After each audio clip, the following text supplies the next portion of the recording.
Hey guys, it is Maria Park and welcome to Arrowverse Tuesday. So tonight we are reviewing The Flash and Superman and Lois. And they were both very interesting tonight. We got a lot going on in both universes. So definitely more. I said this Flash episode was more entertaining than mostly every one of them have been this season for me. And it's probably because it is the last one we have with Cisco Ramon. He is leaving. He wakes up the team on a Saturday and has them meet, at Star Labs at 9 a.m. and just him and Camilla just break down and drop the bombshell that they're leaving. Not only are they leaving, they're literally leaving the next day. So yeah. Now I will say, so Cisco and Camilla want to basically start fresh. Because when Cisco was made to see his future, his fear was that he was going to be very old with a whole new team of superheroes and everybody else is going to be evolved and moved on. And he's going to be stuck in, his life in Star Labs. And he didn't want that. So he is taking a job as basically the head of the technical and science department at Argus, the one that Chip had, the same role that Chip has, only Chip is going to SEMA. So it's pretty much a promotion for Cisco. And apparently Diggle and Lila put in a good word from Metropolis to get him this position. Now, he's kind of put off a lot in this episode because no one acts like they care that him and Camilla are leaving. Like they just seem to not care. But we learned in the episode that Barry and Caitlin had made a pact to not show how miserable they were that he was leaving. Now, I'm going to say something that's going to be very controversial, okay? Very controversial in this episode. So we didn't see Joe for most of this episode until the very end where they're having like a little karaoke thing at the loft for Cisco to leave. And it's just Barry, Caitlin, Cisco, and Joe. What's very interesting to me is apparently Iris must have no feelings at all about Cisco leaving because this girl has been in the show since the pilot and they act like she was not part of their group, even though she was for a little while team lead. And I was like, oh, well, surely they'll have a, going away party and she'll say her goodbyes there. Nope. Cisco gives like old t-shirts that he's worn to Caitlin, to Barry, Wada, they have a karaoke party. There is no connection between Iris and Cisco. You would literally think like they don't effing know each other. And you could say, well, it's because she's at the Citizen with Camilla, and she's leaving. And then her, Allegra and Camilla have this like little drinking, bonding, party. But in reality, though, that was still really messed up that the only time you see Iris and Cisco in a scene together on his last episode is in the very beginning. I don't know how I feel about that because even her dad was like at the party. So it literally seems like Iris had no place in Cisco's life. He even hugged Chester P goodbye. I don't know. I found that interesting. I did. I found that interesting. So I'm just putting it out there. Controversial, I know, but I nitpick and I call that as I see it. That was really weird. And I'm hoping that there wasn't any like bad blood between the actors in real life. I don't know, because that's just something strange. It's the same thing that we noticed when we watched Black Lightning. Yet, Jefferson's actor and of course China, who played Jennifer, were never in, any scenes.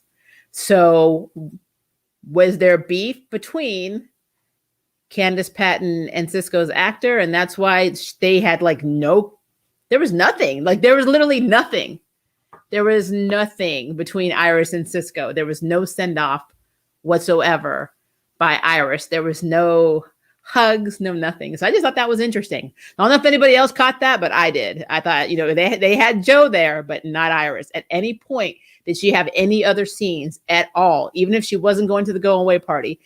There was never a moment where they were like, I'm going to miss you. Thank you for helping me. When my husband was trapped in the Speed Force, or my fiance at the time was trapped in the Speed Force, and I became the interim leader and you were like my right-hand man, helping me.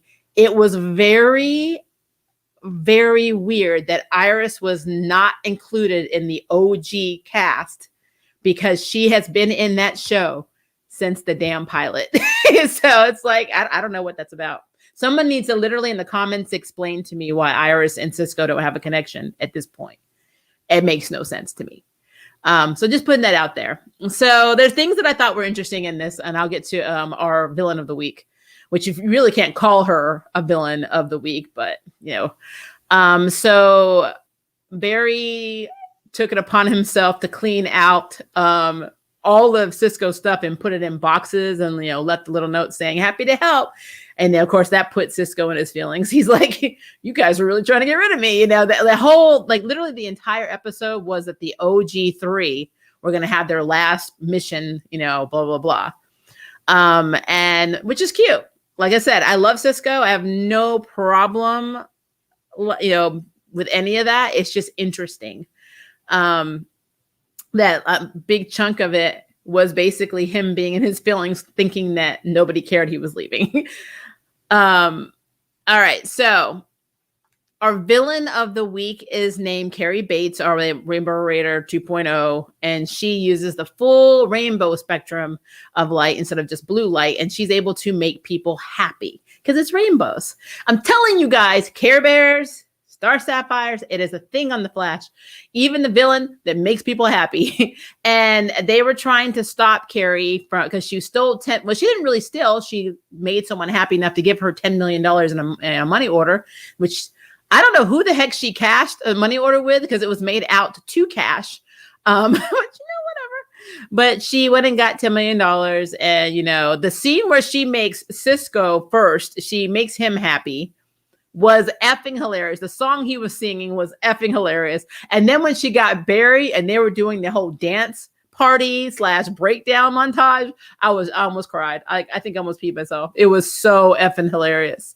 I'm telling you, Cisco has such a natural humor that it's not forced, and everything around him is just made really silly. And I am going to miss that. Even though Chester P is very cute and adorable and in his feelings, I just thought it was really interesting. That whole breakdancing thing and Barry acting like a toddler was absolutely hilarious to me.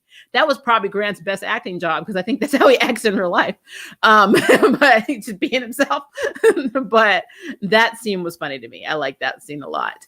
But they learned that Carrie is actually not malicious. She's not stealing money for herself. She worked for all these different collection agencies and she got tired of having to collect from people who couldn't even put food on the table or pay their rent. So everything she did was to try and give money back. And so she basically took this air blimp and she was going to put all the money. Well, she did put all the money in and she was just going to release all the jewels and the money she got and let everybody take it.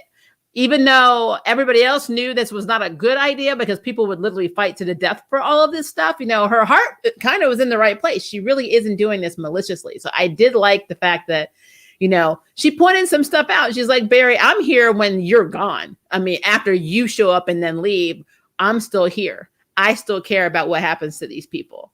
And Barry's like, I care too. So I'm going to talk to the mayor so you can get on the economic reform and blah, blah, blah, which is great. He did follow through with that. But I mean, it always takes somebody telling Barry that he has all these abilities and he does nothing to help unfortunate people for him to actually try and do something.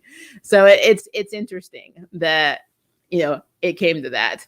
But yeah, the whole thing with Cisco and him being made happy by her is just effing hilarious. At the same time, so they used Allegra basically to counteract Carrie's, powers, which is, brilliant. Light versus light makes perfect sense to me. But then we get to the thing that I call the Arrowverse Clock. I don't know what it is, but it always seems to be 2 minutes to something happens. It's either 2 minutes, 1 minute, or 30 seconds. But these 30 seconds and 1 minute and 2 minutes are actually an hour, 25 minutes, an infinite amount of time. Because you cannot tell me, and I refuse to suspend my disbelief on this, that Barry Allen was able to get both, Allegra and Carrie out of the blimp, phasing down, run them down the building, run them to safety, then go to the stadium where the blimp is about to crash and potentially blow up with all the money in it, with all the people in it, and proceed to remove over 20 1,000 people from the stadium, 1 to 2 at a time, maybe 3, depending on how many he can carry, in under 2 minutes.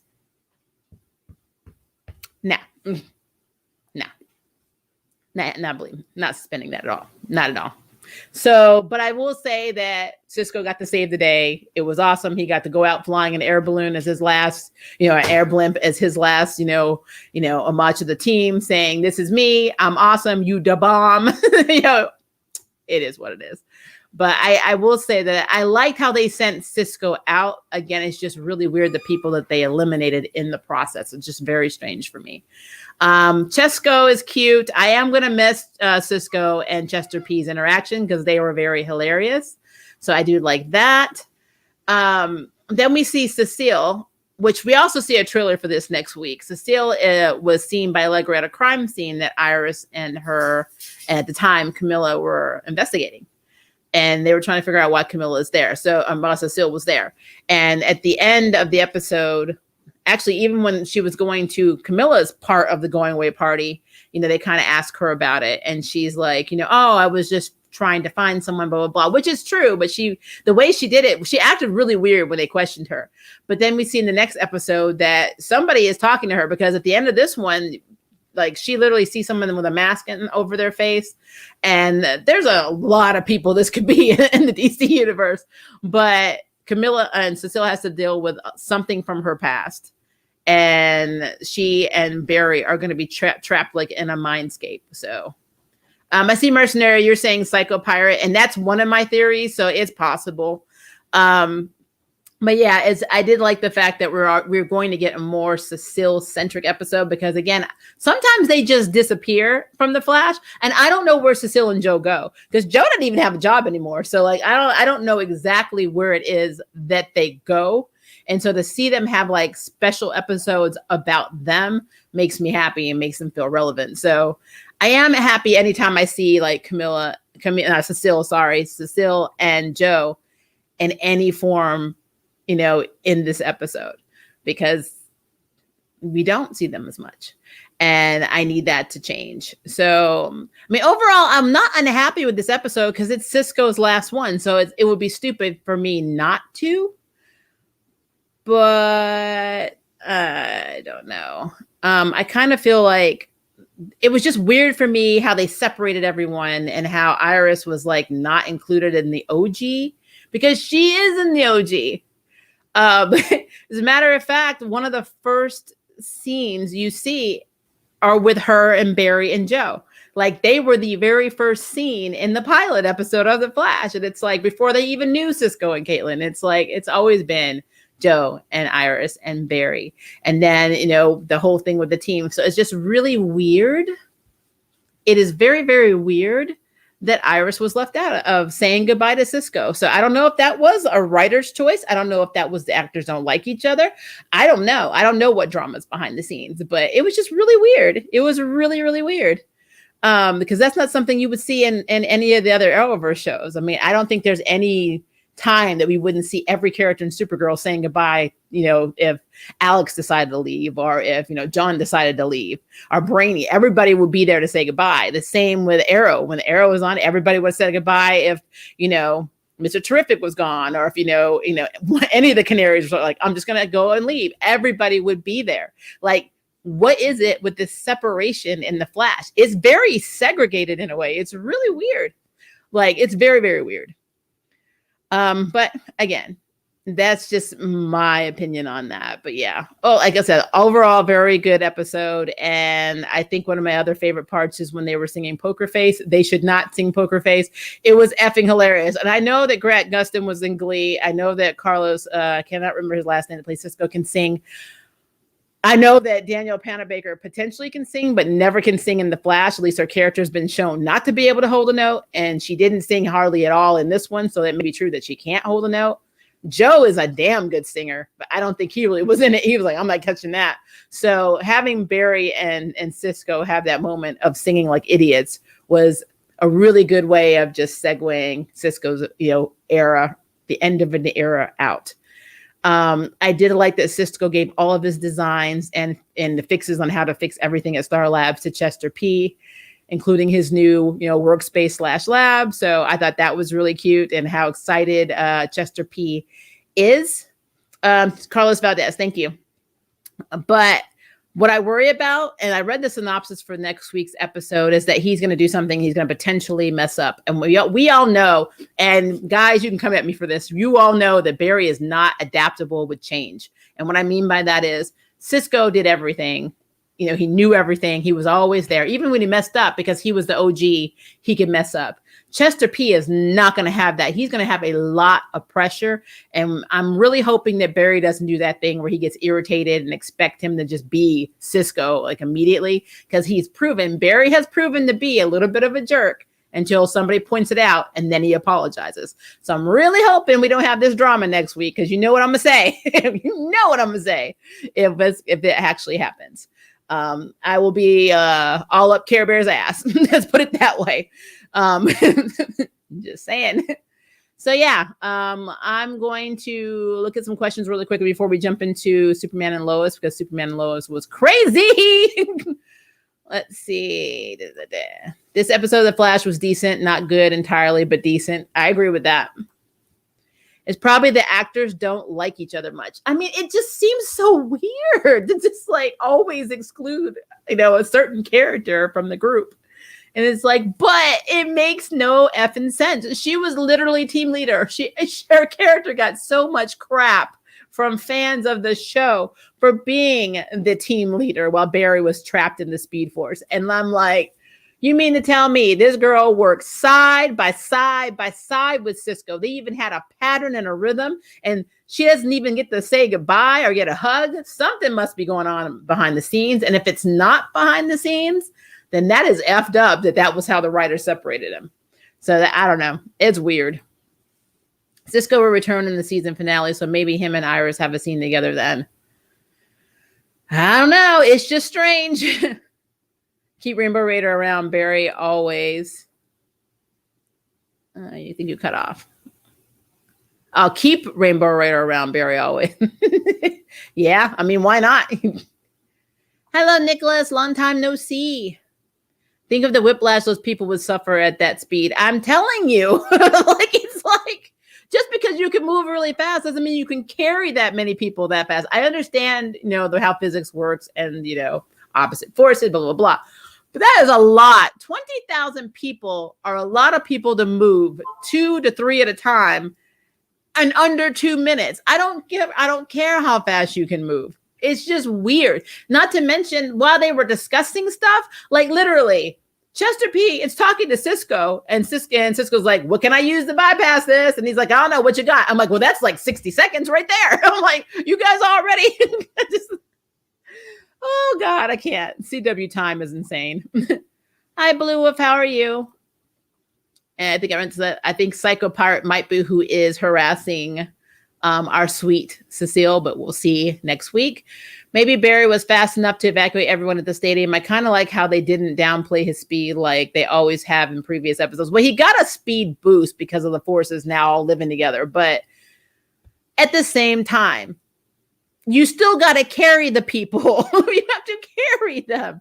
And you can't carry 20,000 people at the speed of light because they will effing die, So I don't understand how he got all of them out and he only had 2 minutes. And 2 minutes started before he even got, Rainbow Raider and Allegra out of the blimp and down the building. So I'm like, no.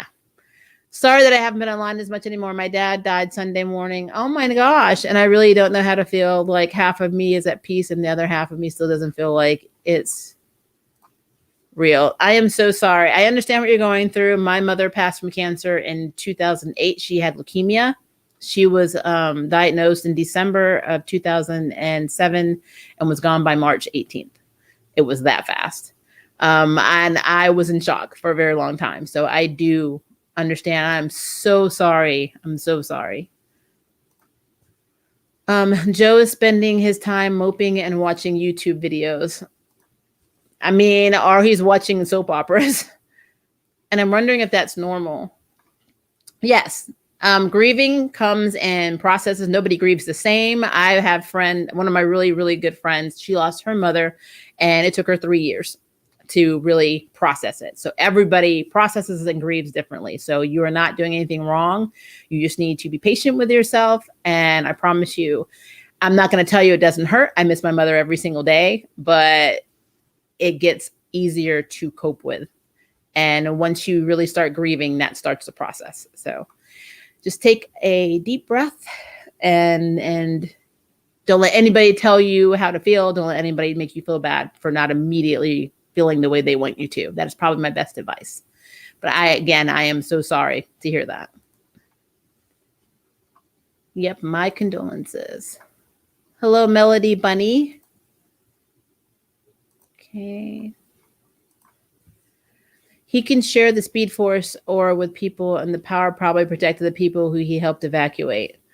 Even still, 20,000 people in that short span of time is still hard to wrap your mind around. It just is, especially considering where the clock started. I don't get that at all.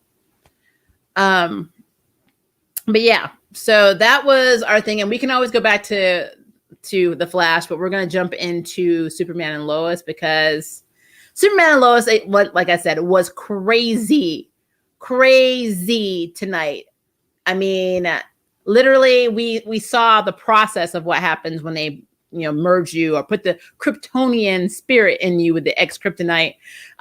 Emily Fawn, who is a friend of Lana, who's Lana tried to keep out of this program, ended up taking the deal with Morgan Edge, getting into the, it looks like a little open MRI machine. The claustrophobic kind, or been in a lot of them, so I know what they look like. And they just do the process, and she gets turned, and she's able to accept it. Now, in this episode, Lois is trying to figure out, okay, of all the places Morgan Edge has been, why is he staying in Smallville? Because normally he does what he does. He starts this, he takes over the town, he messes the town over, and then he leaves. But he said, but he's sticking around in Smallville. Why? And we don't learn till the end of the episode. It's because of the ex-kryptonite, because everybody in Smallville, which to me, when Clark says this, I got original Smallville TV series vibes. He's like, when I crashed here, or when I was crashing here, there were meteors for weeks, and all of these rocks, every type of kryptonite fell down. I'm like, that's such a Smallville thing, the meteor freaks. I'm like, I'm seeing the wall of weird now. And Lois is like, that's what it is. It's like they tried to get people from Metropolis, and their powers phased out because they weren't conditioned by living in Smallville, right where a mine is filled with ex-kryptonite. So their entire lives, the people that have lived there, they're actually conditioned to be Kryptonians. It's interesting. I like it. I mean, it's a really good way of showing why they're able to accept the power and why they're not. My fear is that Jonathan's going to get so jealous about not being in the Super Club one day, he's going to want to try and do it with the ex-kryptonite. Hopefully that's not going to be something that happens, because I still don't think that he has no powers. I'm just being real. But we'll see, because he has half Kryptonian DNA on some level from his dad, or he wouldn't have been creative. You always take something from your parents, 50-50. So something potentially got into him. I mean, I'm hoping it's powers, but he has to have something Kryptonian about him, because he's not fully human. He's half. So we'll see what that leads to. I just wanted to put that up there for you to. All right. So Lois and Clark and Carrie, her boss, are trying to delving basically more into Morgan's case. At the same time, we have a few other things that are happening. So there was a very, very cool bank scene. I can't remember if it was in Spain. I know they were speaking Spanish. I didn't pay attention to where exactly it was located. But Superman came in, and, all these guys have assault rifles. They're shooting at him. He starts literally force pushing them. I say force pushing because it didn't look like he touched them. It just like the actual strength and the vibration of how strong he is just knocked them all down. But they kept shooting at him, and he started feeling weird. Like his chest was getting tight. It seemed like he had a headache. And then suddenly he passed out at one point when he was shot, and then he got up and he flew up. It actually looked really cool how he took them all out, and then he left, and he went home. He was like, he had the first aid kit, and he was trying to, he has all these bruises like all over his body, and he's treating them. And Lois is like, what the hell? Like, Superman doesn't get hurt, It's like, yeah, he doesn't get hurt. So something was wrong. And what they think is, in the previous episode with Rossetti, when he used that gas on them, they have that Sam had commissioned at the DOD, that it infected Clark. But unfortunately, it also infected Jordan, because Jordan is half human. It affected him worse, to the point where he was literally, at first he sneezed into his hand and there was like ash, but then he sneezed again and his hand turned to ice. And then he kept coughing on things and they were turning to ice. So he's getting his freeze breath. But the problem is, because of the kryptonite, it was changing the way, his capacity of air works in his body, where he was actually starting to freeze his lungs. And so, Lois calls Sam. Sam comes over. He's got his people working on a solution, but Jordan doesn't have that kind of time. So, of course, Clark ends up taking Jordan to the fortress. And the way they got the kryptonite out is by literally burning it out of him. And I was like, well, damn. Like, Jordan's going through it. But while he's, treated, Morgan decides to send 2 people to go and kill Lois Lane and whoever's with Lois Lane in the house. Now, what's interesting is, right before that, Lois was so mad, she basically told her dad, he's no longer welcome. After all this is over, stay away, blah, blah, blah.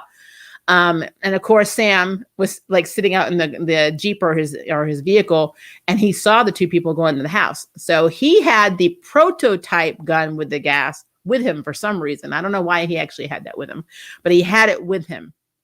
And so when they went in, of course, they're trying to attack Lois and Jonathan, and he comes in and starts shooting them with the kryptonite gas, which works for a little while. They're able to get to the barn. But then, Emily Fawn, who's one of the ones that actually is trying to kill them because she's brainwashed with the Kryptonian soul, basically, she goes and knocks him out, and then they end up going into the barn. And Jonathan was using like tech he got. He literally took weapons out of, the RV that steals RV, basically, and hid them underneath the barn floor door. And he was able to blast them with the gun, but it wasn't enough. It incapacitated them. But what they didn't know is Kyle, who showed up at the barn, was also Kryptonian. And so he tried to kill them. And then, of course, Superman shows up. And yeah, it's crazy. And you always feel bad for Jonathan, because Jonathan was like trying to protect his mom. And you're just always thinking, I bet you he goes through his head, if only I was Kryptonian too, if only if I had powers, And Lois is in her feelings, because remember in the last episode, she talked about having the miscarriage, and she's terrified that her kids are always in danger. And she's like, I'm a bad mom. I mean, my boys are always in mortal peril. I moved them to Smallville for a better life, and you keep almost dying. But then I want to remind Lois that you're the one that started this up with Morgan Edge. If you had stayed out of it, maybe he would have left you alone. But Morgan Edge also has Kryptonian abilities, and he got his powers the same time that Kal-El did, because he is Kryptonian.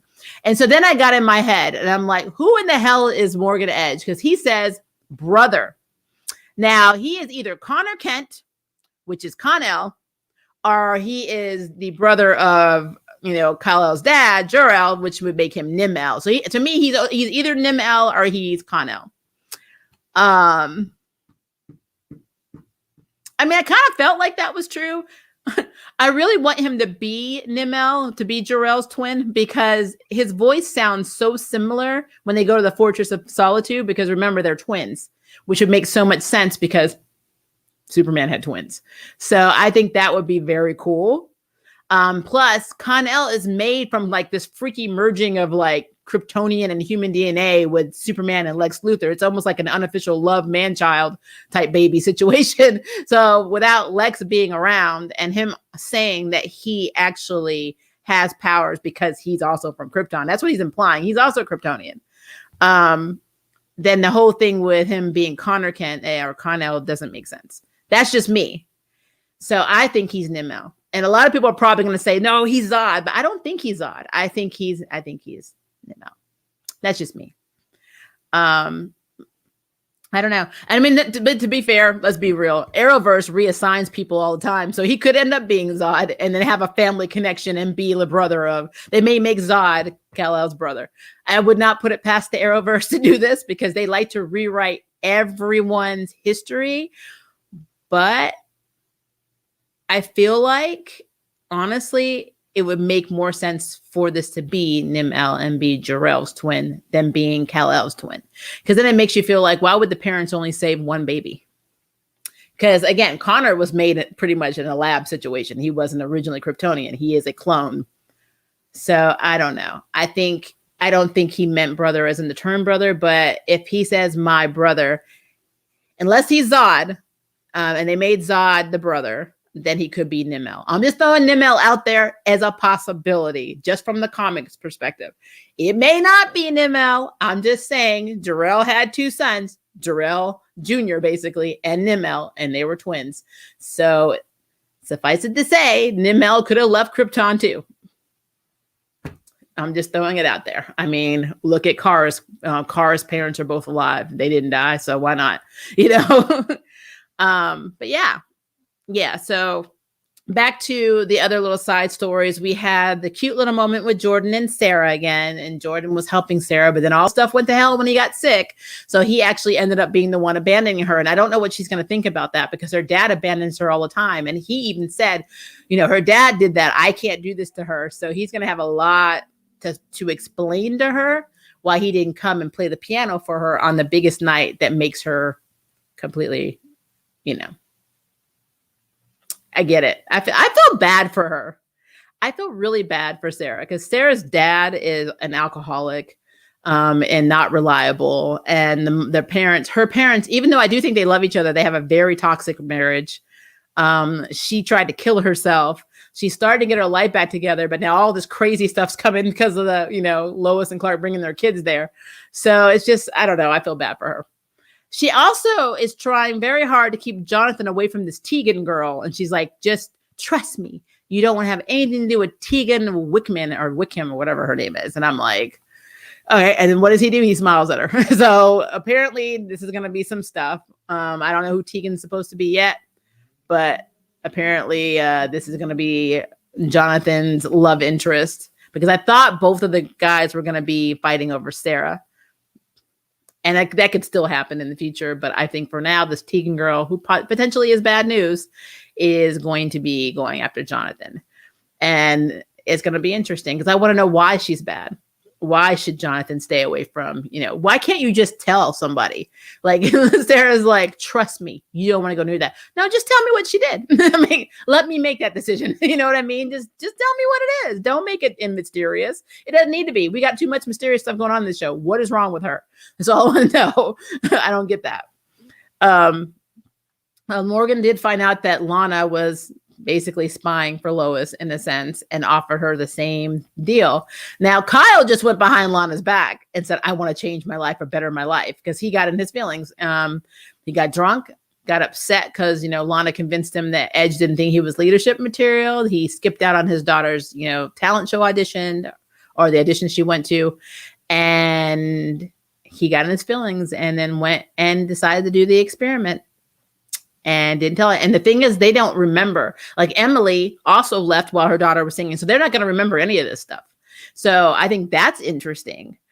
Another thing that we learned is that Leslie's real name is Irma Sayers. And the guy that was with her, the bald guy that went to try and kill Lois with Emily, is named David Fugelstein or something like that. And they're both originally from Smallville, which again supports why they have powers, why their stuff worked. So yeah, it's very like this entire episode was very revealing. And I feel like every episode of Superman and Lois reveals something new. The DOD is now taking on the role of the ASA and Black Lightning. They are moving to Smallville. So now they are under military law. so that's going to be interesting. Because, of course, of the X-Kryptonite. And now, since Lois knows where the X-Kryptonite is, why doesn't the DOD just go in there and get it? So I have questions about that, too. But Lois and Sam and Jordan and Clark all had parental child drama and moments in this episode, because we have to have that, where Sam apologized for not being a good dad and never being around, and Clark apologizing to Jordan for him being half Kryptonian. Basically, if it wasn't for me, you wouldn't be going through all this crap, is basically what's happening. And Jordan was like, yeah, but you went through a lot of stuff too. I will say Jonathan calling Sam a coward, though, was made this episode, because he was like, yeah, I don't have powers, you don't have powers, but you know what? The difference between me and you is I trust my family. I don't believe my family's gonna kill me, so that makes you a coward. And I'm like, wow. And Jonathan called Sam Lane a coward, called his granddaddy a coward. So he was in his feelings. People were in their feelings in Smallville. But yeah, so very, very good episode. It was. Do I think Steel is gone? No, I think Steel is going to come back, especially when he realizes that all of his weapons are now missing, because Jonathan took them all. He took all of them and put them on I'm trying to figure out when he had time to do that, but he put them all under the little floorboard in the barn. All of the weapons, and these are powerful weapons. So I'm kind of excited about it, actually. And then also, I thought it was interesting that Kyle did go home to Lana and has no memory of why his ribs hurt, or why he was in the middle of a field, or why he blacked out. So yeah, but Lois is convinced that the war that's coming, that reminds me of Injustice, is starting, and that's because we have a crap ton of Kryptonians now. And in the preview for next week, you see all these people flying around. Like, it literally looks like Candor. It's just kind of funny to me. But it's a thing. It is a thing. All right. So let's see here. I'm gonna move up.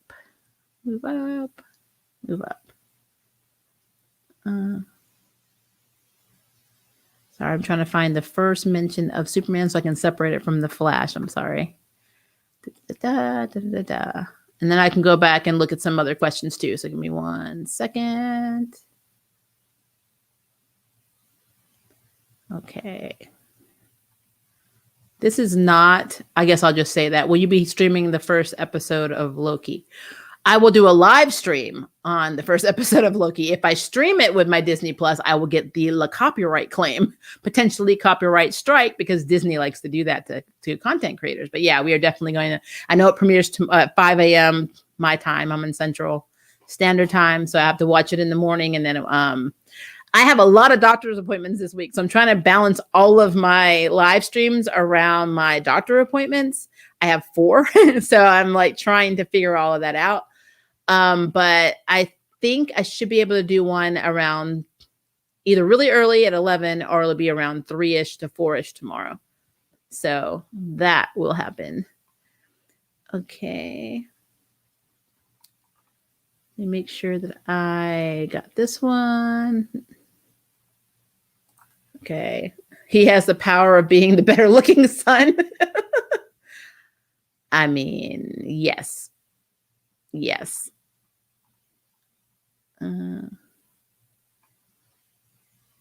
Let's see here. Okay, you said thank you. Sorry, I'm just clicking on here. Everybody, we are supporting Nicholas since his dad passed. I feel so bad because I've been there. Let's see. If they really let Flash be the Flash, he would be the most overpowered superhero of all time, hands down. Especially if he was Wally West in the comics. Wally West was better than Barry, and I will stand by that. But yeah, I get what you're saying. Do you think Jonathan will get his powers similar to Prime Earth Superboy, or the New Earth Superboy, whose powers are more psionic in nature, but slowly becoming more unstable since it harms his body?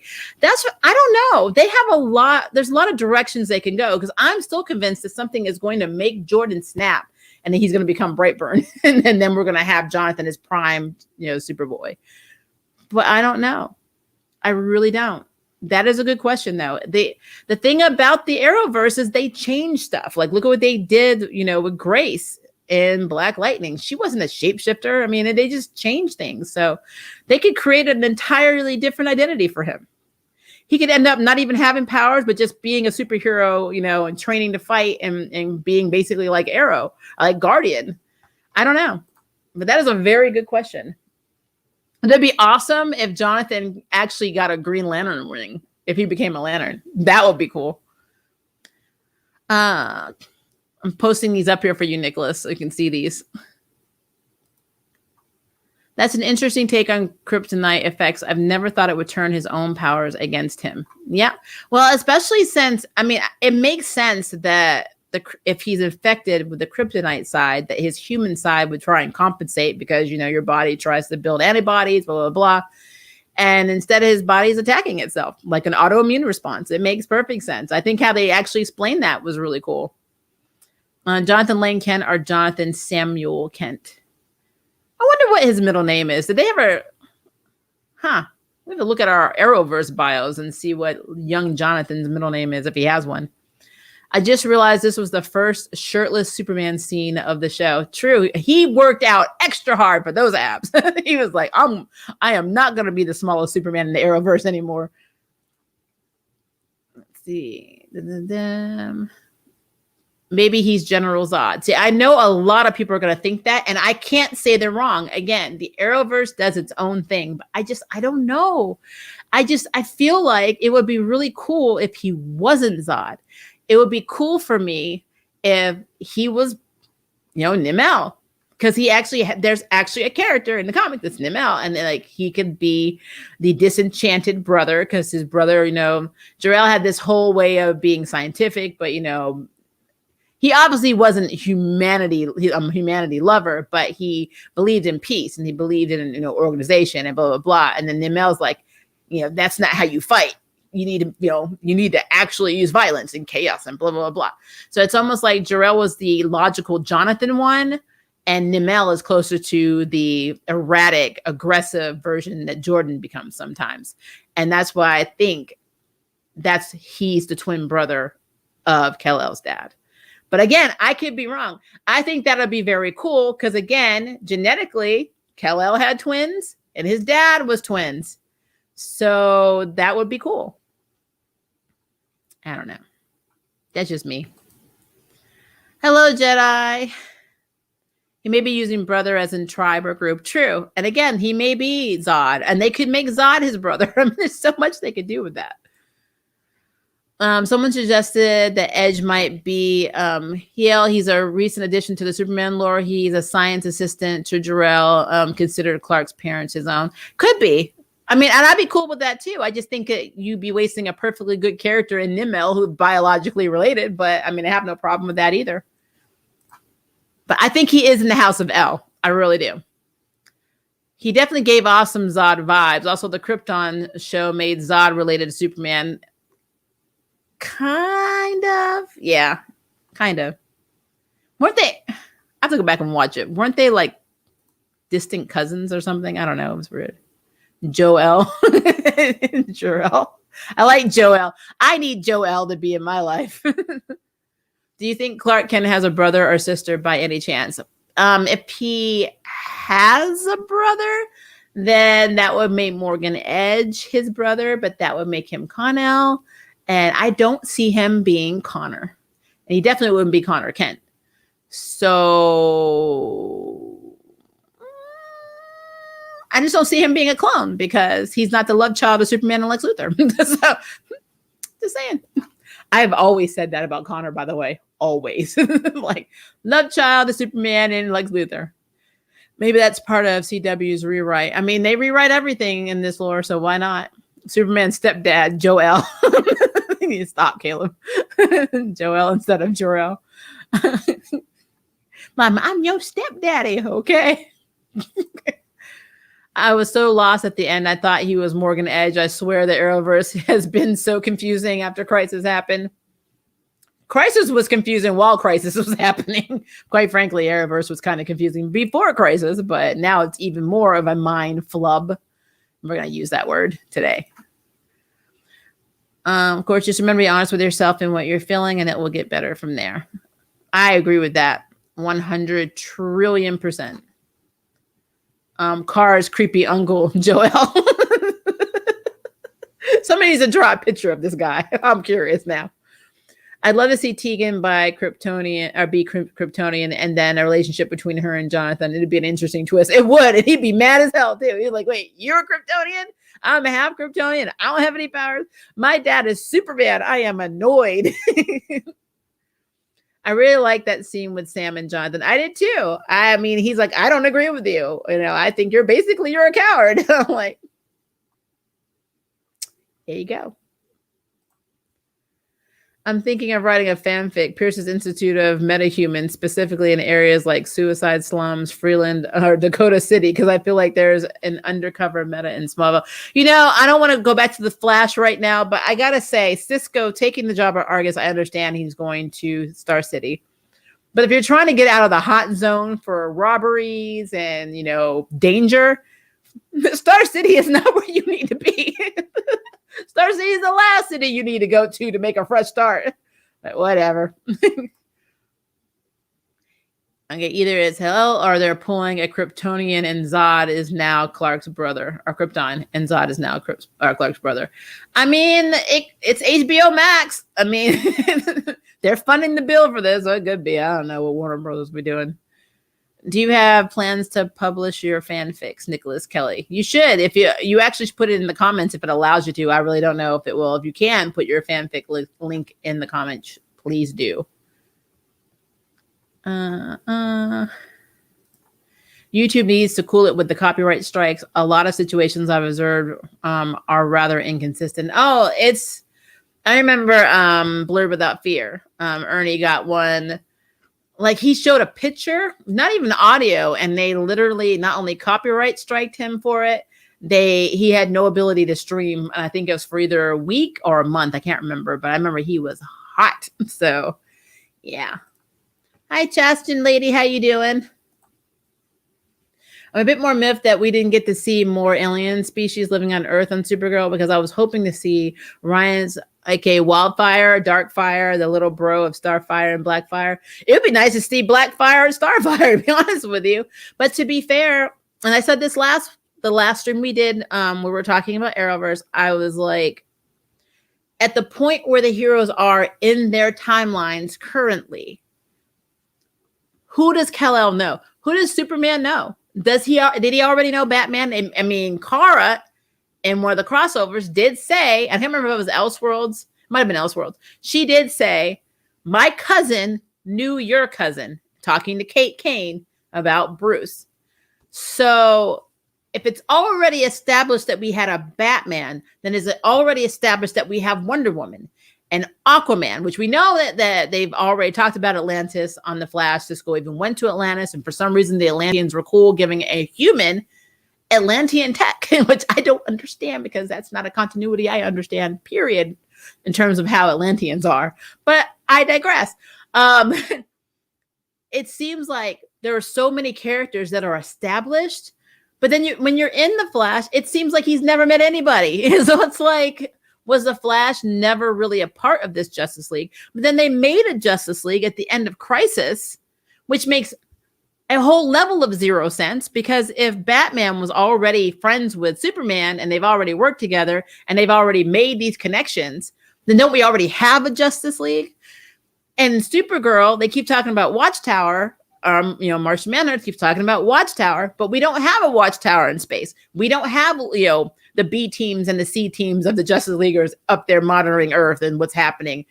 I don't know where we are in the Arrowverse. I don't know what characters we know. I don't know which ones we don't know. It's weird. And every time I think about Superman and he's talking about Intergang, which nobody really, correct me if I'm wrong, you may remember this, I don't. Has anyone remembered anyone else talk about Intergang in the Arrowverse outside of Superman and Lois? Because I don't remember having anyone connected to Intergang. So I don't know who we know. I don't know who we don't know. I don't know what villains have already been fought. I don't know which ones have not been fought.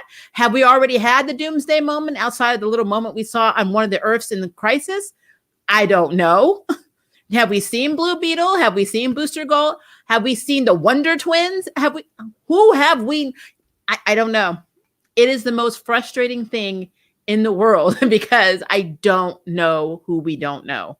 And I don't know who Superman knows. And I don't know who no one else knows. It's frustrating. At least with the MCU, and I don't like playing this card. We know who's established already. We know who's coming. We know who should be coming.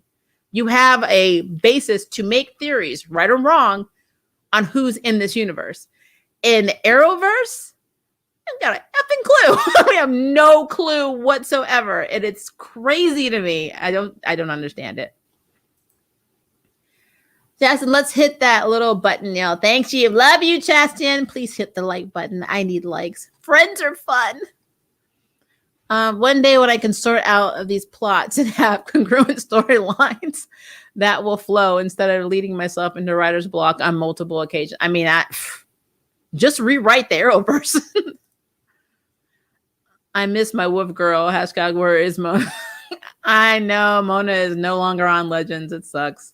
I wonder why. Ramona, the actress's name is Ramona, isn't it?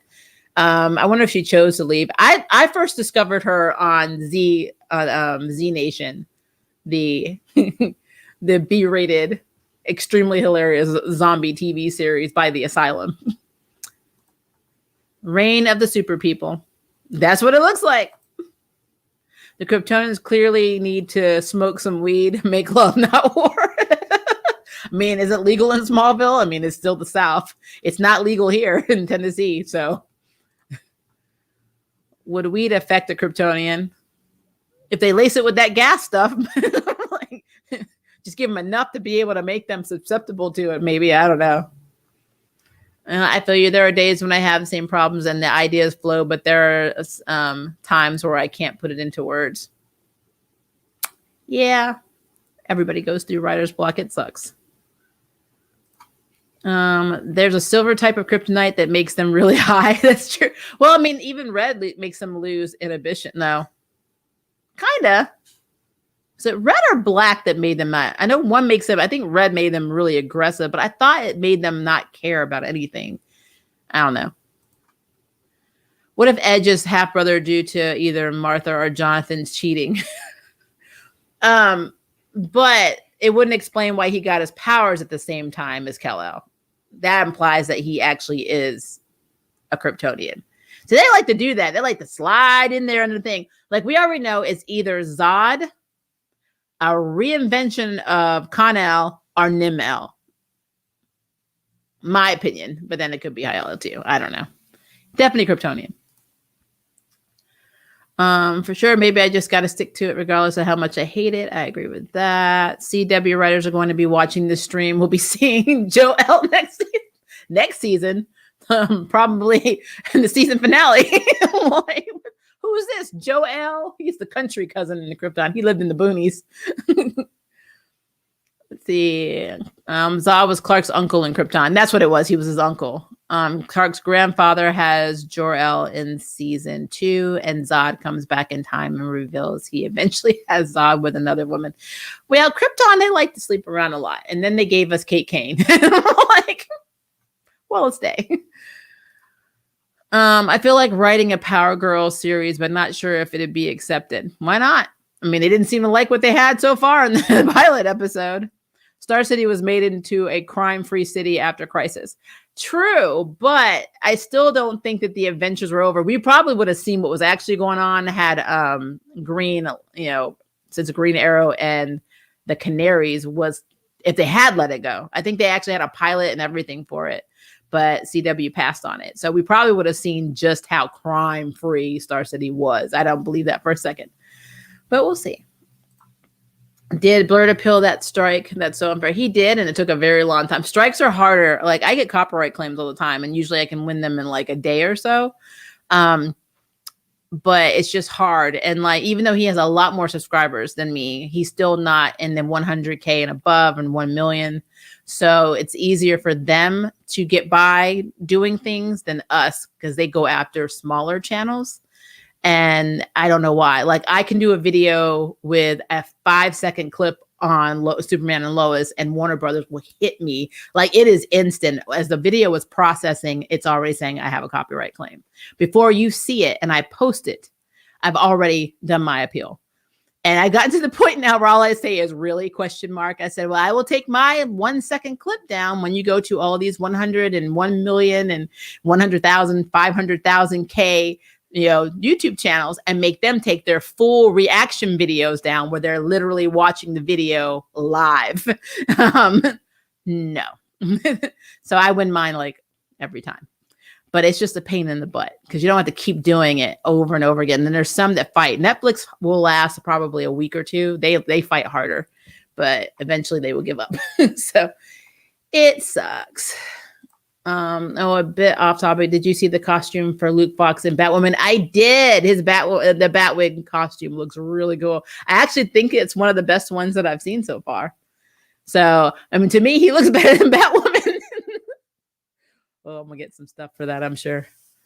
They teased Gleek at the end of Crisis, but never brought Gleek. They can't bring Gleek because we can't have the Justice League anymore because Kate Kane's gone. Supergirl's leaving. Let's see. Oliver's dead, so he was never really a part of it. Superman technically could come in. Maybe. But then you just have Sarah, Barry, and Superman. Black Lightning's gone. I mean, you don't have anybody else. So the Wonder Twins looked at that scenario and were like, no, we're expendable. We're out. I'm like, we don't need this. Barry has a memory and thought process of a hummingbird, but he doesn't remember any of his rogues or any of the heroes he meets on a regular basis. True. Blue Beetle is coming to HBO Max. Oh, really? Oh, we won't get him on Arrowverse then. Cool. Good to know.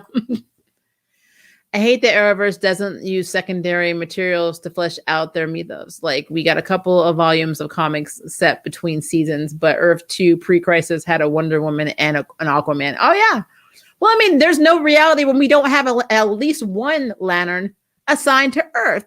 They usually do come in pairs. I think somebody had pointed that out, and it's true. They usually do have partners, but I mean, where is Hal Jordan? Where is Kyle Rayner? Where is, any of the Green Lanterns in the Golden Age and, beyond, or should I say forward, that we're so used to seeing? It's just so weird not to have a Lantern assigned to the Earth sector. I don't understand it. And I get it's copyright laws and blah, blah, blah. And who's using the character. HBO Max is doing a full Lantern series. So they probably don't want to invest the money to have an Arrowverse version, which I still don't understand because DC and DCEU have not really been connected ever. Because the moment you have a Flash in your DCEU and a Flash in the Arrowverse, they are completely different worlds and universes. So you can have every one of these characters in TV form. I don't know why they don't allow it. It's very weird to me. It's just very weird. But whatever. MCU would be world building as much more consistent. I feel it looks like MCU maps out their movies to a great extent, which is great. Most of the time, if you see a reference, it's going to be realized in, I think I skipped it. Sorry. In some way.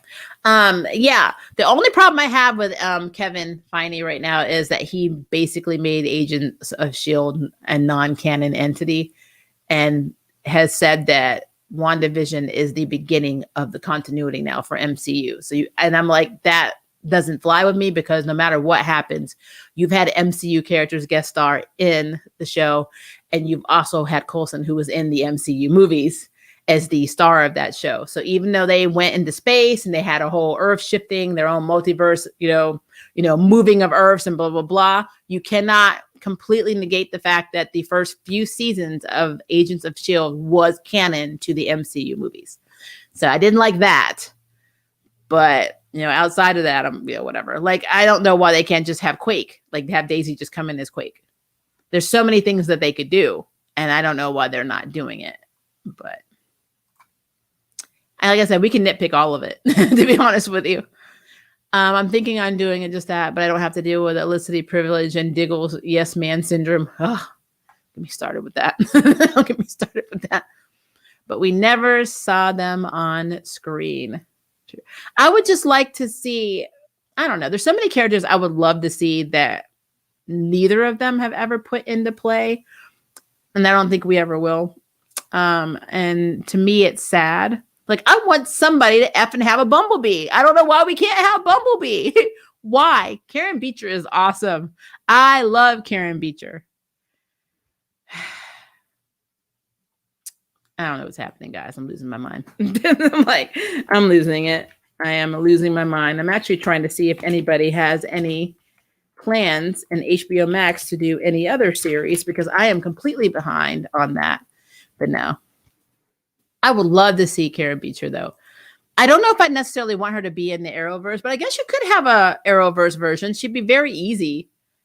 Her powers would be very easy to pay for. That's what I go by now. What characters can we get in that won't break the CW Arrowverse bank? Because WB won't pay for it. I don't know. Did you do a video on Z Nation? I have not. Do you want me to do one on Z Nation? Z Nation is on effing crack. It is on effing crack. Just like Sharknado. I mean, it's the same people. Every movie that they do, this Island does, is completely on crack because they copy mainstream movies and they make them very B-rated, and it's so fun to watch. Red makes them mad. Black makes them bored, lazy. That's right. Black makes them not give a crap about doing anything. You're absolutely right. Maria, have you seen that Batwing poster event? And the helmet looks like Optimus Prime. I don't care. It looks fire. I have seen it. I have. I can see you're very excited. You did it in all caps. Red made them really aggressive and enhanced the inhibitions. Pink kryptonite enhanced the sexual desire. I remember pink, and makes a Kryptonian shift their sexual preference. What did blue do? I can't remember what blue. I have to get my kryptonite chart. I used to have one. I'm actually serious. Actually, was a kryptonite chart that a friend of mine made when we were back in the Smallville days. They find that chart again. Hashtag give us Jor-El. Let's just take Joe from The Flash and make him Jor-El. I'm like, oh, I'm your brother with flavor. Jor-El is Tegan's father. He says today by telling the Kryptonians and humans, hey man, can't we all just get along? And he holds his beer and takes a long drag on her. Oh, Nick. Why you do this? As clinical as they are using birthing bods and genetic manipulation, there's a very hypersexual species. I mean, again, Connor Kent is literally a clone created from Lex Luthor and Superman's combined DNA. So essentially, Con-El is the love child, DNA-wise, of Superman and Lex. Just saying. What Kryptonians do I used to make Kara obsessed with me? What kryptonite do I use to make Kara obsessed with me? Just give her pink. Just give her pink kryptonite. She'll be your friend. So I guess when sex no longer serves the purposes of string offspring, that's what happens. Yeah, I guess, I mean, really, the comic books have taught many people that they can grow babies in a test tube. And now, in science, you can do the same thing. You can literally go in and choose the genes of your baby through IVF. So, it's a thing. I had no idea that copyright claims materializes so fast. Right when your video is uploaded, right when it's uploaded, like whenever you upload a video, it goes through two stages. There's an upload and a processing phase. Processing means it's got to process the HD and the standard definition separately. So it always does SD first, and then it converts to HD. Between the SD and HD conversion, there's a check that's happening, and it's a copyright check. And it tries to match everything in your video to some like form or entity or group that something in your video belongs to that does not belong to you. And it will flag it. So like if I say Motherland Fort Salem, so I'm watching the premiere, it doesn't come out to the 22nd, but say I got the video early and I just posted clips from it. It would flag Freeform, and Freeform would send me a copyright claim. And it is normally done by bots, but sometimes it's done manually too. The manual copyright claims are sometimes longer, but the bots are instant, and they look for anything with titles, sound, like audio, music.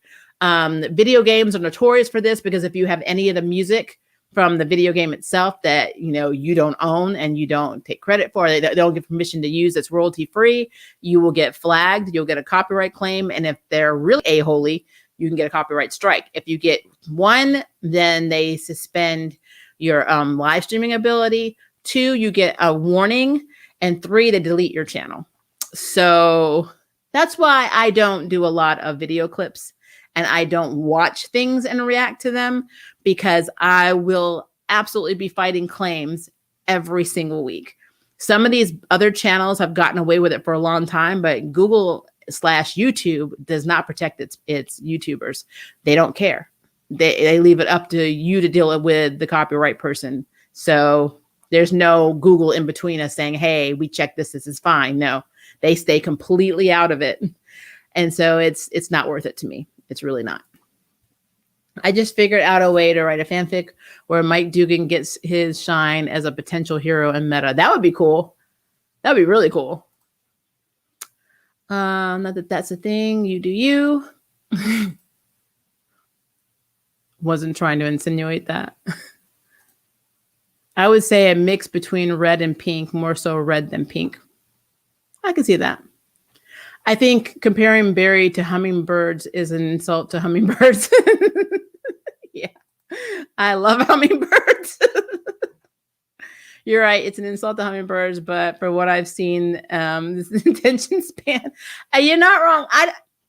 I feel like Barry does not have the ability to continuously remember lessons that he's learned. And that is probably one of the things that drives me the craziest about him in the Arrowverse, is that he goes through all of these situations and you're like, click, he's got it. He knows that this is what a hero does. This is what you don't do. And then like, what, a season goes by and then he like unlearns everything he learned in the previous and does the exact same shit again. And I'm like, I just can't. I can't. As a parent, I'm like, do you need help? Like, do you need extra time? Are you having problems comprehending?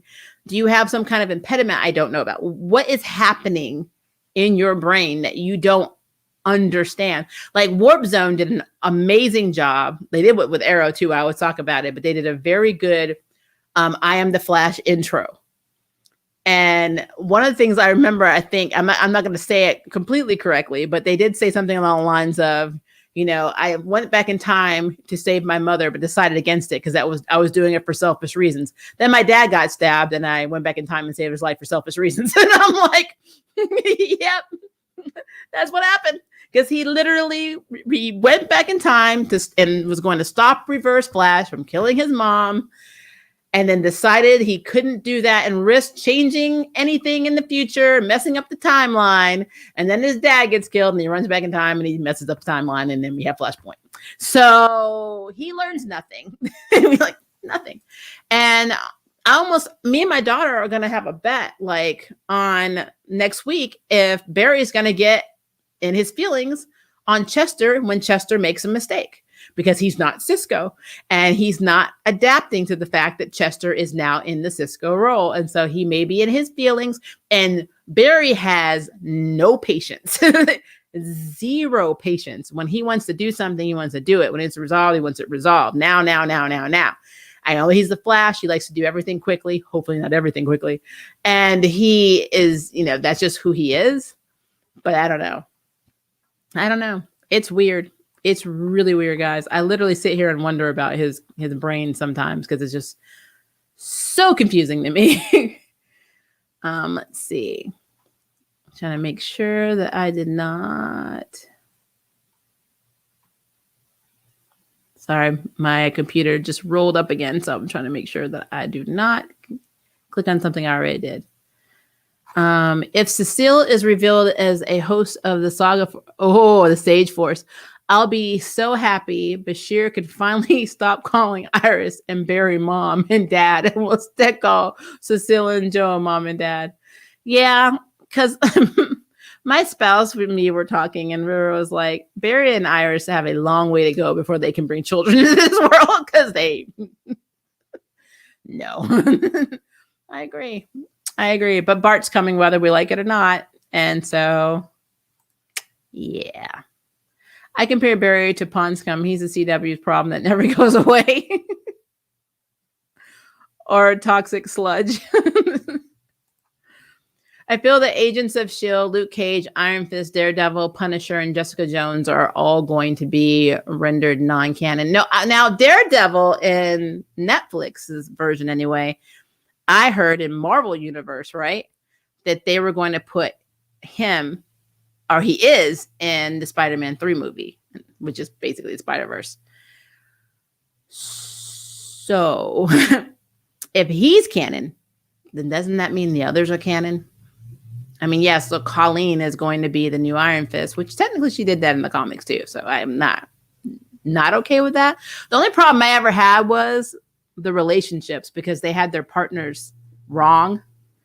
Because Danny was with Misty Knight and not Colleen. There's never been an issue I ever saw where Danny was getting it on with Colleen. It was always Misty Knight. And she didn't get her arm from Danny's company. She got it from Tony Stark. So I've always thought that was such a weird thing, because they even took liberties on that. Like I said, they take liberties. Everybody takes liberties. They did a little rewrite, because Misty Knight has always been with Danny. They have a very rocky, sometimes toxic, sometimes crazy relationship. Heck, even during Civil War, they were on opposite sides. But it's just whenever I watch Netflix series, whenever I would see him and Colleen kissing and whatever, I was like, oh, that's not what happened in the comics. That's not even your partner, and we all know that Luke and Jessica had, Daniela. So I don't know. It's a thing. It is a thing. You can't really compare Arrowverse to MCU. Everyone has their own unique style and approach. I don't think that he's comparing DCEU and MCU. He's comparing the way two different companies handled comic books, because that is a thing. It would be like if they redid the Harry Potter movie and they did one version with one company and another movie with another.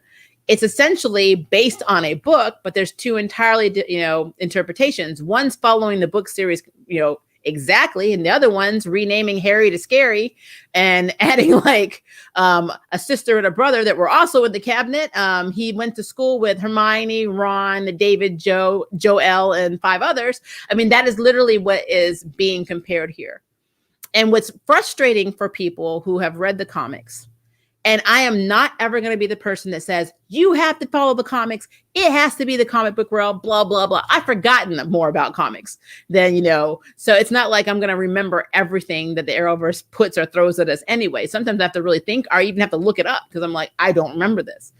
But my point is this: when you have people available like Jeff Johns, who are literally from DC Comics at your disposal, and you have a writer's room, and you actively choose to rewrite histories and write yourself into a plot hole that makes no effing sense, and then you release something like Crisis on Infinite Earths, which made Bebo the actual bigger antagonist, who wasn't even real, than the Anti-Monitor, then I have to say there is no comparison between the Arrowverse and the MCU, because the Arrowverse sucks a lot of the time. And that's my opinion. And it just is what it is. And I can't tell you how many people I've seen agree with me. As a matter of fact, I think Blurred stopped watching Arrowverse. He doesn't even watch it anymore, because he's just so tired. It's just, for people that aren't into comics, they don't know. So they don't understand that these plot holes are just digging more holes and more holes, to the point where none of it connects or makes a lick of sense anymore.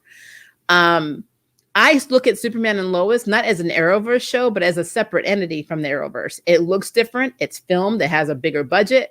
Honestly, I'm waiting for them to pull it over to HBO Max. I separated it completely from the Arrowverse, even though it is in the Arrowverse. I've actually done that a little bit with Stargirl, but we'll see what this season's like.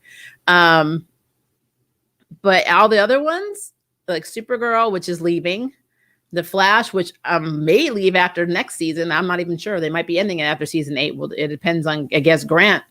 They're a completely different universe. Legends is actually a different universe, even though they're technically in the Arrowverse. It's different.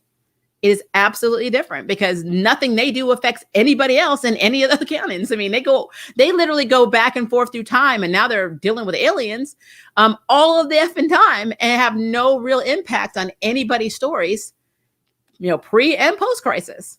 So it's like, yeah, they're Arrowverse characters, but they're their own thing. So really the only shows right now that are Arrowverse for me are Supergirl and The Flash. And again, Supergirl is leaving. So really the only Arrowverse show that we have is The Flash. And that is an effing problem when you have something called the Arrowverse. So yeah, it is what it is. We also had Nick Fury and Sif appear in Agents of Atlas. Yep, we also had Lady Sif in Agents of S.H.I.E.L.D. There's an episode where they find her looking for someone on the beach. I can't remember who she was trying to fight. It's been a while. It was early in the seasons, though. Shoot, Agents of S.H.I.E.L.D. It's late for me. Yeah, it's 10:47. We're not going to go much longer. I'm trying to make this to like an hour and a half, so we won't do the whole 2 hours. But I appreciate you guys being here with me. Not necessarily because I know Charlie Cox is reprising his role as a potential Daredevil, and the same can be the actress who played Misty Knight. I hope that I don't know. So the actress who played Misty Knight was on the All Rise show. She played a judge, and it got canceled. And I think she had a baby in real life.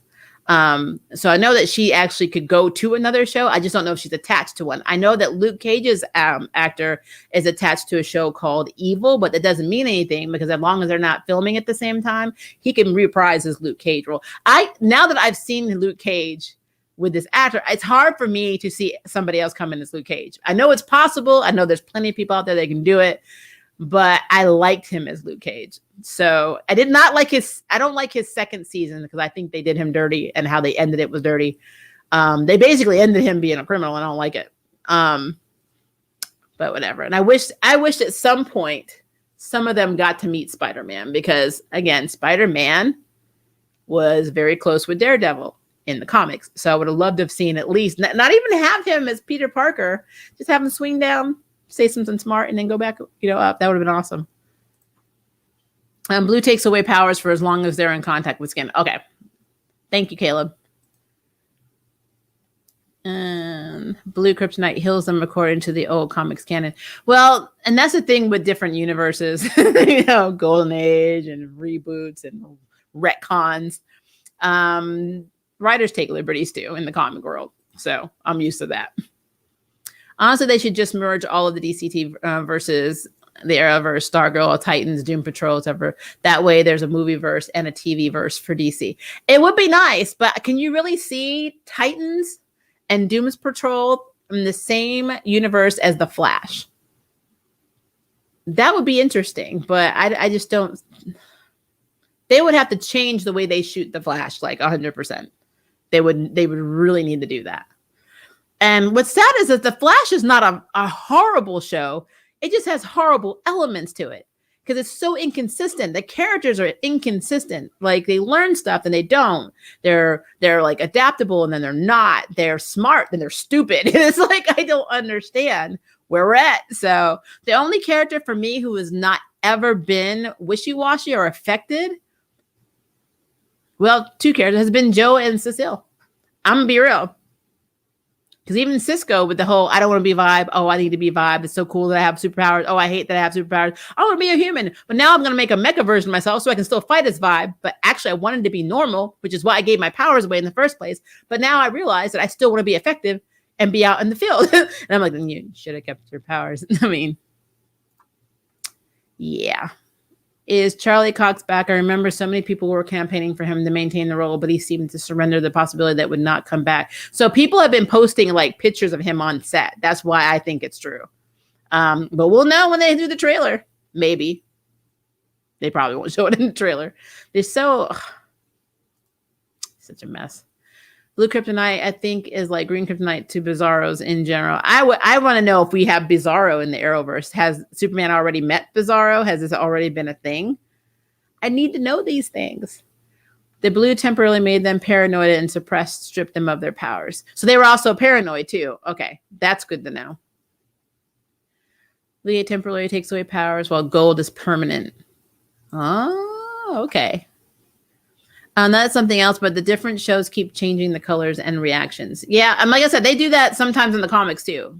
So they do that with weapons. They do that with lore. I mean, everything is different. So Pink Kryptonite makes the Kryptonians shift their sexual preference, like making them bat for the other team. Well, what would it do to me since I bat for both sides? I'm just curious. Like, what would would I just be asexual? Not even asexual. Asexual can still fall in love. Would I just be, I don't know the terminology for someone who doesn't want a relationship or doesn't like anyone. I have to look into that and see what I hate labels, but I define the label. So many labels. I looked it up. Silver makes them paranoid and delusional. Okay. Not according to canon, they came about during Smallville. Also, is it more TV than comic book? That's interesting. The blue kryptonite took away powers in Smallville. Clark wore a blue kryptonite ring for a few episodes, and he also met a Kryptonian who used black to have kids with a human woman. Yeah, and see, I wondered if that's what was happening in the Crisis episode with Tom Welling and Erica Durance's Clark and Lois, that he said he gave up his powers so he could have kids, but doesn't he mean he suppressed his powers? Like by wearing the ring? I don't know. It's really weird. It's not completely for certain, but there is a high possibility considering Marvel and Feige wants him in the wings until he settles on his particular role. Huh. I mean, he was perfect as Daredevil, so I don't know what to think about. It's not completely... Okay, I think I already read this. It posted twice. Barry's impediment is that he's a vehicle for CW's worst writing. I agree with that. I really feel like they don't really know what to do with Barry sometimes. So they just kind of throw him in there. I remember most from Smallville and sometime the info from that and comics. Yeah, I remember there was an episode called Pandora where Lois used a Legion ring and went back in time. I went forward in time. And that's when Zod and his army had changed the sun. So everybody was, the Kryptonians were empowered, but like, of course, Clark had no powers in that universe. And I don't know, it was interesting. Let's see. All right. They better bring everyone back. I can't see anyone other than Mike Couture as Luke Cage. I really like him as Luke Cage. I really do. I mean, I really liked, I don't care for Danny's actor too much, Finn, whatever. No offense. I just don't, he was just boring. And it could have been a writing thing. I don't know. I need to watch him in other things. I don't want to judge him unfairly, but I did not like him as Danny. And so they can get a new Danny, but or just stick with Colleen being Iron Fist. But I just want them to bring in, like, I thought Misty was perfect. Luke Cage was perfect. Jessica Jones was perfect. I have no problem with them. And I would like to have them come into that universe. It'd be nice to see Pepper in them again too. So we'll see.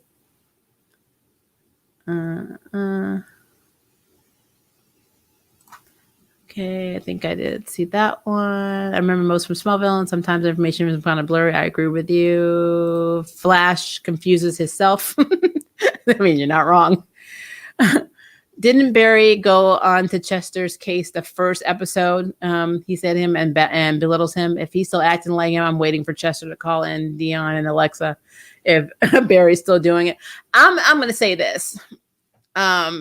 Yes, Chester P is not who he is in the comics, but I still can see in him the ability to cuss Barry the hell out. I'm like, I could see him saying something, and Chester's like, okay, the fun and games are over now. So let me tell you something. I am smarter than you. I helped create the artificial speed force because you could not. If you think you can do a better job while you're out running, you can do this and that simultaneously. And I'm going to do this thing called taking my black A home. I'm like, and then drop the mic. And that was my black side that just came out because it got triggered. Barry. Iris talks to him too calmly when they fight. It's like, Barry, I think that maybe we should. No, that's not what it is. I'm like, Barry, sit down. You're doing too much. I'm hoping all the Netflix Marvel actors return. Jessica Jones makes mention of the invasion from the first Avengers movie. I haven't heard about Charlie Cox being tied to the next Spider-Man movie. Yeah, I've seen it. So if you can even, when the stream ends, go and actually put in Charlie Cox and Spider-Man 3, and you'll see like people have been posting behind the scenes photos, and they've seen him in the movie. And what I think he's going to be, I don't know if he's going to be Daredevil at all. I think he's going to be, basically the lawyer. He's going to be a lawyer for Peter because Peter is suspected of murder. I don't know how all the Spider-Verse stuff is going to tie in, but I'm pretty sure he's going to be Spider-Man's lawyer, which would make sense because, again, they have a connection in the comics, so it makes sense to me. I would love to read a fanfic where Felicity is a crime-fighting vigilante like she was in the Doom World episode, but as an expanded version of that where Felicity learns combat techniques that put her on the same level and maybe even a higher level than Laurel, but her name would still be Overwatch. I mean, I wouldn't be opposed to that. Anything. I kind of felt like Felicity's entire role was to be the comedy tech girl, a nerdy, cute girl, and the one pining after Oliver until she got him, and then Oliver was pining after her. That's what it felt like to me. But again, I mean, him and Canary have always been canon in the comics, so it's a whole Arrowverse thing.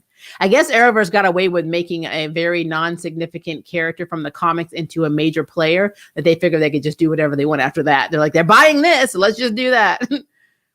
Most of the comics have become garbage at this point. No new characters. They just keep redoing them. There are plenty of stuff from comic canon for them to write. Example, there's 3 Black Supermen. Oh, don't get me started on that. I know. Trust me, I'm with Blurred then. I stopped watching the Arrowverse. The only things I'm watching is Stargirl and Superman and Lois. I watched Flash for you guys. Because I haven't watched Flash since season 4. I was not interested. I view those 2 shows as separate entities.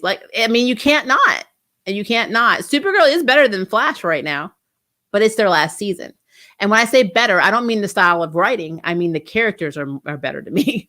They just are. They're very diverse. They all have their own thing. I like it. I don't think. Let me think about this before I say this out loud. Besides the occasional villain, are there any queer people in Central City?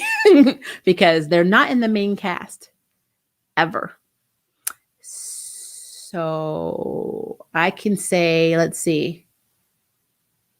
Superman and Lois doesn't have them yet. Maybe we'll get younger ones. I don't know.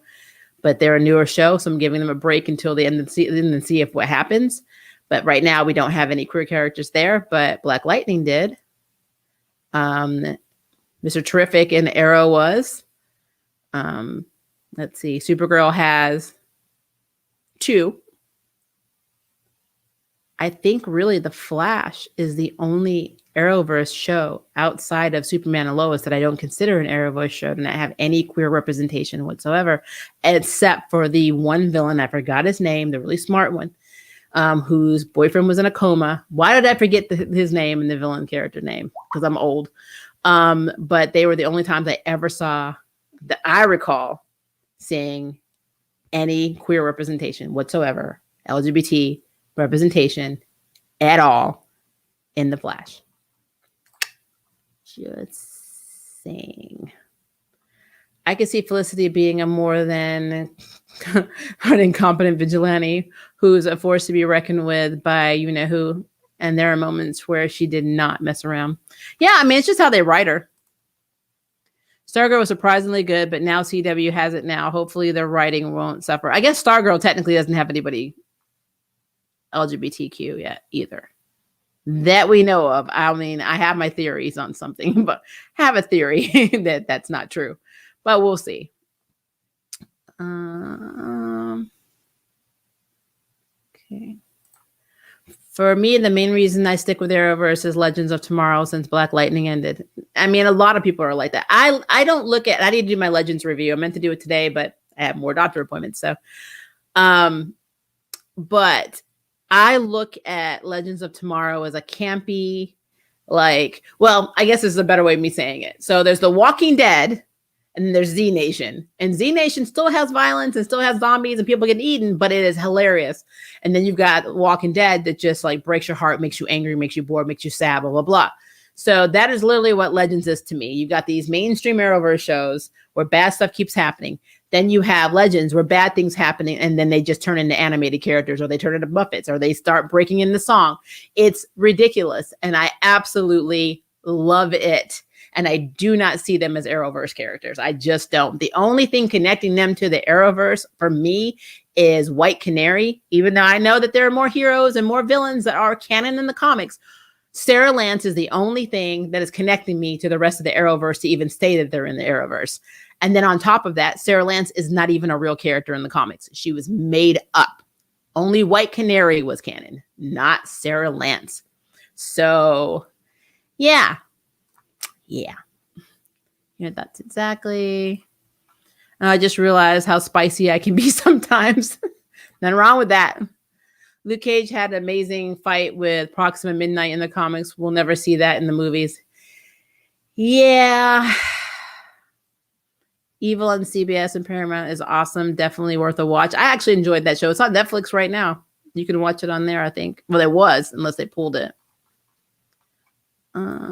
My thoughts exactly, Maria, on Luke Cage. Yeah, because Luke Cage was, I mean, they really cast that character well, and I'm so upset with how they ended that show. But to be fair, they didn't know they were being canceled, so they thought they would have a redemption arc for him in season 3, and we just never got it. But really, really loved that character, and I loved season 1 of his show. Not that is someone who hates people. Think Dr. House. Superman and Lois should. Well, I guess technically, if I was going to say I was like House, yeah, that's a good label. I guess that's what Pink Kryptonite would do to me. Superman and Lois should have been on HBO Max from day one. We know it's going to happen, and if they are done it soon, they wouldn't have lost viewers when dropping Supergirl into the middle of the season. They lose viewers because people don't realize that Supergirl is going away. That's the problem. I don't understand this format that CW has. And I'm pretty sure they only do this with Arrowverse shows, because like this shows like Dynasty that I don't give a crap about, and All American, Riverdale, Legacies. They don't have this issue. They should do it with Nancy Drew. If they really want to have a spot for these shows, just bump Nancy Drew off and put it in her spot, because that show gets on my effing nerves. I love the character of George. Some of the actors are cool, but the plot and writing for that show makes me annoyed, and I don't like it. So just pop it in Nancy Drew's spot. Nobody cares. As a matter of fact, I think they even had 0 ratings at one point. Nobody was watching it, and they keep renewing it. It's very weird. Like they lost so many viewers when Superman and Lois came back from where they last were pre-Supergirl airing. I think what happens when they do that too is they're not advertising. CW has stopped doing promos a lot. They did hardly nothing for Black Lightning, and they were leaving. They probably will for Supergirl. I don't know if they'll do it. Well, now, I mean, the rest of the shows have white leads. So Batwoman, they probably wouldn't do promos for. I don't know. They seem a little invested in Batwoman, so we'll see. But yeah, they don't do a lot of promos for these shows. So that's why nobody knew Superman and Lois was even coming back. They were like, oh, no, it's just Supergirl. Unless you look at your DVR, you don't know. It's a cheap ploy to get Supergirl more views in the final season. Huh. Now the question is, did it work? I'm like, I need to look at their ratings. Did that do something? Because I mean, if nobody was watching the premiere back for Superman and Lois, then that tells me they weren't watching Supergirl. So I don't know. Modern Vixen. I would love them to bring Vixen. That would be cool. I mean, they had her on the Arrowverse on Arrow, but I don't think we saw her. Did we see her anywhere else? No, because I think Amaya saw a shot or a clip spliced from Arrow, but I don't think we actually got to see Vixen. We got to see, another version of Vixen. And let's notice 2 different Fortresses of Solitude. Yes.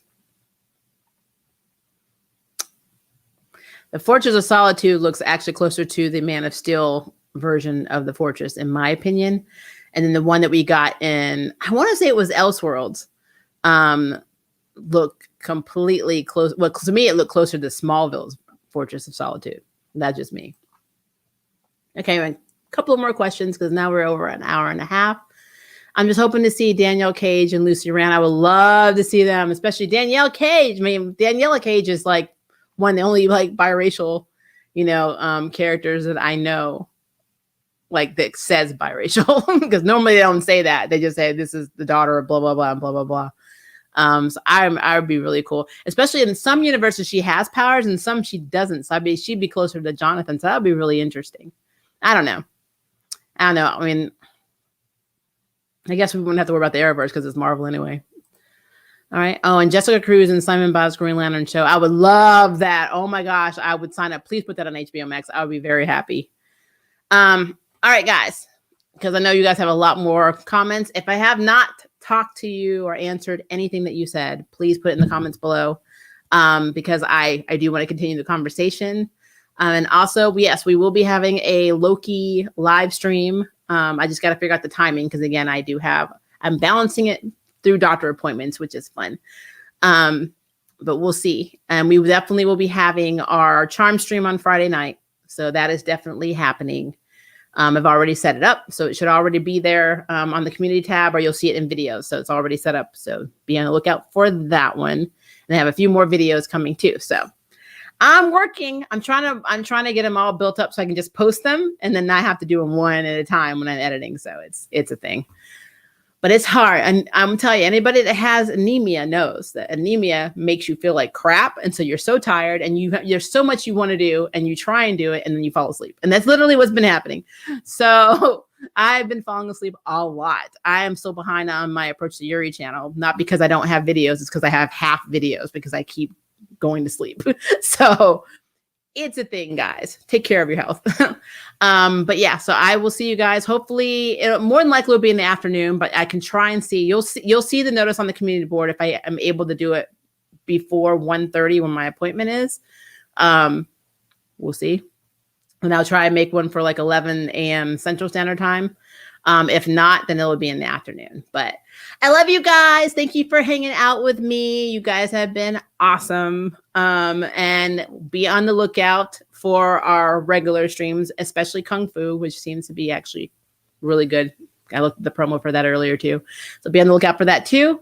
And then if you're also a fan of the Owl House season 2, I'll probably do an overview of that too. Maybe the whole season, not just the episodes. So we'll see. All right, guys. Love ya. Have a good evening, or if it's day for you, have a great day. And I will talk to you tomorrow.